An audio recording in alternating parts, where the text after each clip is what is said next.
بسم اللہ الرحمن الرحیم۔ بسم اللہ الرحمن الرحیم۔ السلام علیکم۔ واقعات نبوی میں آپ سب کو خوش آمدید۔ ہمارے سلسلے میں ہم حضرت محمد صلی اللہ علیہ وآلہ وسلم کی زندگی کے اہم اور دلچسپ واقعات کا ذکر کرتے ہیں۔ آج ہم ایک ایسے معجزے کا ذکر کریں گے جس نے نہ صرف اپنے دور کے لوگوں کو حیران کر دیا بلکہ آج تک لوگوں کے لیے ایک سبقت فکر ہے۔ یہ واقعہ ہے شق القمر یعنی چاند کے دو ٹکڑے ہونے کا۔ آئیں اس معجزے کو سمجھتے ہیں اور اس واقعے کا ذکر سنتے ہیں جہاں چاند اپنے رب کے حکم سے دو حصوں میں تقسیم ہو گیا۔ سرکار دو عالم صلی اللہ علیہ وآلہ وسلم اللہ تعالیٰ کے آخری نبی بن کر اس دنیا میں تشریف لائے۔ اللہ کریم نے جس طرح دیگر انبیاء کرام کو مختلف معجزات عطا فرمائے، اسی طرح سرکار دو عالم صلی اللہ علیہ وآلہ وسلم کی ذات کو سراپا معجزہ بنا کر دنیا میں بھیجا۔ آپ سے پہلے تشریف لانے والے تمام انبیاء کرام کسی ایک خاص معجزے کے ساتھ مخصوص شہرت رکھتے تھے۔ مثلاً حضرت صالح علیہ السلام کی اونٹنی کا معجزہ، حضرت موسیٰ علیہ السلام کے عصا کا سانپ بن جانا، حضرت عیسیٰ علیہ السلام کا مردوں کو زندہ کر دینا۔ لیکن سرکار دو عالم صلی اللہ علیہ وآلہ وسلم سراپا معجزہ بن کر تشریف لائے۔ آپ صلی اللہ علیہ وآلہ وسلم کی عادت و اطوار، آپ صلی اللہ علیہ وآلہ وسلم کا کلام کرنا، آپ پر قرآن کریم کا نازل ہونا، اس سمیت کئی معجزات ہیں جو سرکار دو عالم صلی اللہ علیہ وآلہ وسلم کی ذات کے ساتھ خاص ہیں۔ اگر یہ کہا جائے تو بے جا نہ ہوگا کہ تمام انبیاء کے معجزات کو سرکار دو عالم صلی اللہ علیہ وآلہ وسلم کی ذات میں جمع کر دیا گیا، لیکن جس معجزے کا ذکر آج ہم کرنے جا رہے ہیں وہ ایسا معجزہ ہے جو آپ صلی اللہ علیہ وآلہ وسلم سے قبل کسی نبی کو عطا نہ ہوا۔ یہ معجزہ شق القمر کا ہے یعنی چاند کو دو ٹکڑے کر دینا۔ چاند کو دو ٹکڑے کر دینے والا معجزہ ایک ایسا واقعہ تھا جس نے پورے عالم عرب کو ششدر اور حیران کر کے رکھ دیا تھا۔ یہ معجزہ مکہ مکرمہ میں پیش آیا۔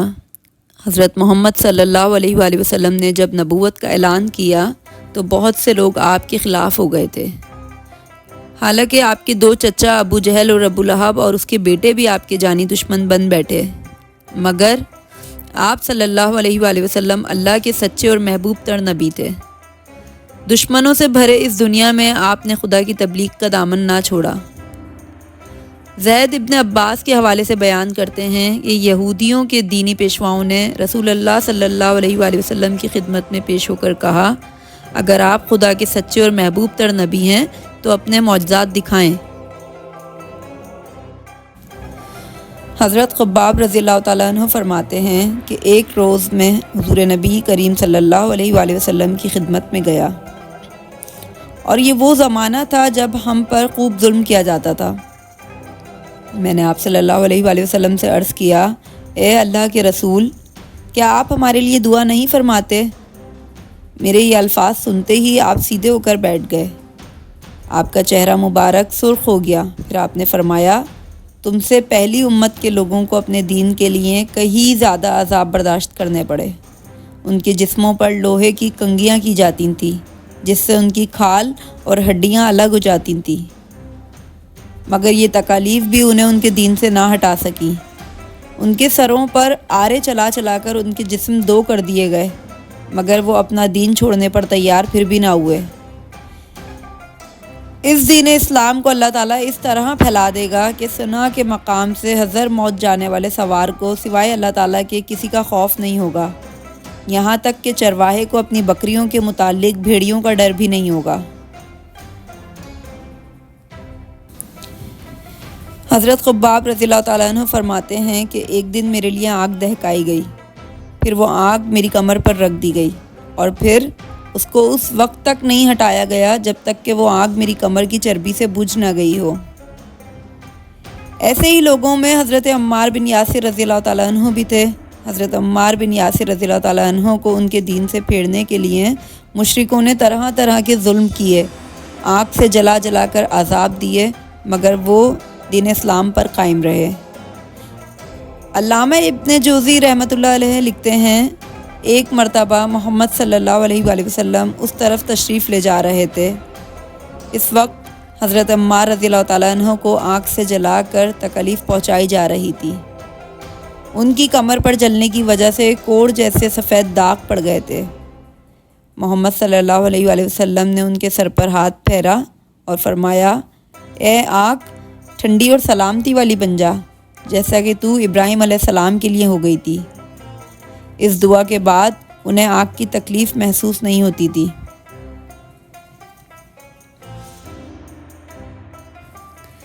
حضرت ام ہانی رضی اللہ تعالیٰ عنہ کہتی ہیں کہ حضرت عمار بن یاسر، ان کے والد یاسر، ان کے بھائی عبداللہ اور ان کی والدہ سمیہ رضی اللہ تعالیٰ عنہ، ان سبھی کو اللہ کا نام لینے کی وجہ سے سخت ترین عذاب دیے گئے۔ ایک روز جب انہیں تکلیف پہنچائی جا رہی تھی تو نبی کریم صلی اللہ علیہ وآلہ وسلم اس طرف سے گزرے۔ آپ نے ان کی تکلیف کو دیکھ کر فرمایا، اے اللہ، آل یاسر کی مغفرت فرما۔ ان کی والدہ سمیہ رضی اللہ تعالیٰ عنہ کو ابو جہل کے چچا حذیفہ بن ابن مغیرہ نے ابو جہل کے حوالے کر دیا۔ یہ اس کی باندی تھیں۔ ابو جہل نے انہیں نیزہ مارا، اس سے وہ شہید ہو گئیں۔ اس طرح اسلام میں انہیں سب سے پہلی شہید خاتون ہونے کا اعزاز حاصل ہوا۔ آخر انہی مظالم کی وجہ سے حضرت عمار رضی اللہ تعالیٰ عنہ کے والد یاسر رضی اللہ تعالیٰ عنہ بھی شہید ہو گئے۔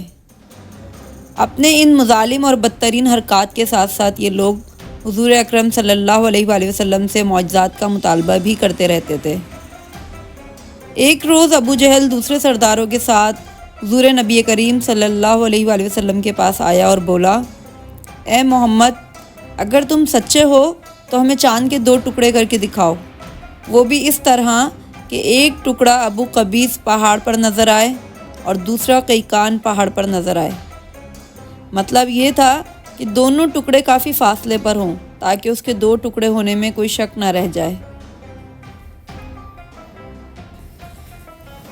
اس روز مہینے کی 14ویں تاریخ تھی، چاند پورا تھا۔ آپ صلی اللہ علیہ وآلہ وسلم نے ان کی یہ عجیب فرمائش سن کر فرمایا، اگر میں ایسا کر دکھاؤں تو کیا تم ایمان لے آؤ گے؟ انہوں نے ایک زبان ہو کر کہا، ہاں بالکل، ہم ایمان لے آئیں گے۔ آپ صلی اللہ علیہ وآلہ وسلم نے اللہ تعالیٰ سے دعا فرمائی کہ آپ کے ہاتھ سے ایسا ہو جائے۔ چنانچہ چاند فوراً 2 ٹکڑے ہو گیا۔ اس کا ایک حصہ ابو قبیس کے پہاڑ کے اوپر نظر آیا اور دوسرا قیقان پہاڑ پر۔ اس وقت نبی کریم صلی اللہ علیہ وآلہ وسلم نے ارشاد فرمایا، لو اب گواہی دو۔ ان کے دلوں پر تو قفل پڑے تھے، کہنے لگے، محمد نے ہم لوگوں کی آنکھوں پر جادو کر دیا ہے۔ کچھ نے کہا محمد نے چاند پر جادو کر گیا ہے، مگر ان کے جادو کا اثر ساری دنیا کے لوگوں پر نہیں ہو سکتا۔ مطلب یہ تھا کہ ہر جگہ کے لوگ چاند کو 2 ٹکڑے نہیں دیکھ رہے ہوں گے۔ اب انہوں نے کہا، ہم دوسرے شہروں سے آنے والے لوگوں سے یہ بات پوچھیں گے۔ چنانچہ جب مکے میں دوسرے شہروں کے لوگ داخل ہوئے تو انہوں نے چاند کے بارے میں ان سے پوچھا۔ آنے والے سب لوگوں نے یہی کہا، ہاں ہاں، ہم نے بھی چاند کو 2 ٹکڑے ہوتے دیکھا ہے۔ یہ سنتے ہی مشرک بول اٹھے، بس پھر تو یہ عام جادو ہے، اس کا اثر سب پر ہوا ہے۔ کچھ نے کہا، یہ ایک ایسا جادو ہے جس سے جادوگر بھی متاثر ہوئے ہیں، یعنی جادوگروں کو بھی چاند 2 ٹکڑوں میں نظر آیا۔ اس پر اللہ تعالیٰ نے سورہ قمر کی آیت نازل فرمائی، جس کا ترجمہ ہے، قیامت نزدیک آ پہنچی اور چاند شق ہو گیا، اور یہ لوگ کوئی معجزہ دیکھتے تو ٹال دیتے اور کہتے یہ جادو ہے جو ابھی ختم ہو جائے گا۔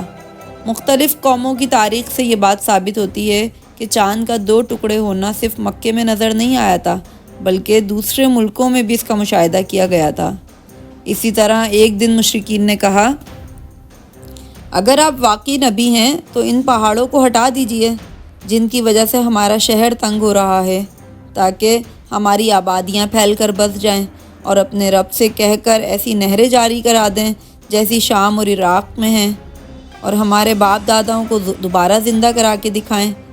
ان دوبارہ زندہ ہونے والوں میں قصہ بن کلاب ضرور ہوں، اس لیے کہ وہ نہایت دانا اور عقل مند بزرگ تھا۔ ہم اس سے پوچھیں گے آپ جو کچھ کہتے ہیں سچ ہے یا جھوٹ؟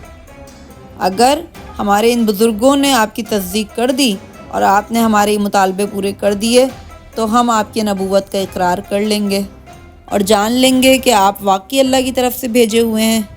اللہ تعالیٰ نے آپ کو ہماری طرف رسول بنا کر بھیجا ہے جیسے کہ آپ دعویٰ کرتے ہیں۔ ان کی یہ باتیں سن کر نبی کریم صلی اللہ علیہ وآلہ وسلم نے ارشاد فرمایا، مجھے ان باتوں کے لیے تمہاری طرف رسول بنا کر نہیں بھیجا گیا، بلکہ میں تو اس مقصد کے لیے بھیجا گیا ہوں کہ ایک اللہ کی عبادت کرو۔ شق القمر کا واقعہ دراصل حضور اکرم صلی اللہ علیہ وآلہ وسلم کی شان نبوت کا خوبصورت اظہار تھا۔ اس میں ایک تو حضور اکرم صلی اللہ علیہ وآلہ وسلم کی شان واضح ہوئی تو دوسری طرف سرکار دو عالم کے اختیار کا بھی تذکرہ ہوا۔ آپ کا اختیار محض زمین پر نہیں بلکہ آسمان پر موجود چیزوں پر بھی چلتا ہے۔ تمام مخلوق آپ کی اشارے کی تابع ہے۔